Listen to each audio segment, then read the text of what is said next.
যে ব্যক্তি রাসূলুল্লাহ সাল্লাল্লাহু আলাইহি সাল্লামের উপর একবার দুরূদ পাঠ করবে, একবার দুরূদ পাঠ করবে, আল্লাহ তাআলা ওই ব্যক্তির উপর 10 বার রহমত বর্ষণ করবেন। সুবহানাল্লাহি ওয়া বিহামদি।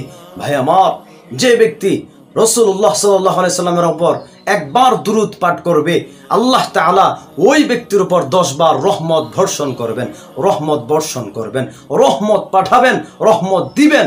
সুবহানাল্লাহি ওয়া বিহামদি। ভাই আমার, রাসূল সাল্লাল্লাহু আলাইহি সাল্লামের উপর একবার দুরূদ পাঠ করলে সবচাইতে ছোট দুরূদ হচ্ছে সাল্লাল্লাহু আলাইহি ওয়াসাল্লাম, সাল্লাল্লাহু আলাইহি ওয়াসাল্লাম। এত ছোট দুরূদ, এই দুরূদটি যদি আপনি একবার রাসূল সাল্লাল্লাহু আলাইহি সাল্লামের উপর পড়েন, একবার যদি পাঠ করেন, আল্লাহ তাআলা 10 বার রহমত বর্ষণ করবেন।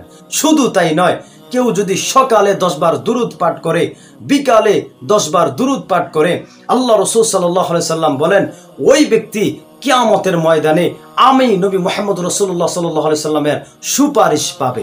সুবহানাল্লাহি ওয়া বিহামদি। ভাই আমার, কি বড় একটি ফজিলত, মহৎ একটি ফজিলত যে রাসূল সাল্লাল্লাহু আলাইহি সাল্লামের সুপারিশ পাবে।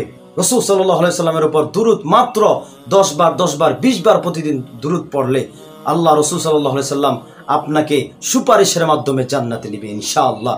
ভাই আমার, দেখেন, কেউ যদি সকালে 10 বার, বিকালে 10 বার দুরূদ পাঠ করে, সবচাইতে ছোট দুরূদ হচ্ছে সাল্লাল্লাহু আলাইহি সাল্লাম। এই দুরূদে যদি আপনি যে কোনো দুরূদ যদি রাসূল সাল্লাল্লাহু আলাইহি সাল্লামের উপর 10 বার সকালে 10 বার বিকালে পাঠ করেন, রাসূল সাল্লাল্লাহু আলাইহি সাল্লাম বলেন ওই ব্যক্তিকে কিয়ামতের ময়দানে সুপারিশ দিবে, সুপারিশ দান করবে, মানে সুপারিশ ওই ব্যক্তি পাবে। আল্লাহ তাআলা আমাদের সবাইকে বেশি থেকে বেশি দুরূদ পাঠ করার তৌফিক দান করেন। দুরূদ পড়তে পড়তে যেন রাসূল সাল্লাল্লাহু আলাইহি সাল্লামের সুপারিশ পাওনেওয়ালা হয়ে যেতে পারি, আশা পূরণ করেন। আমিন।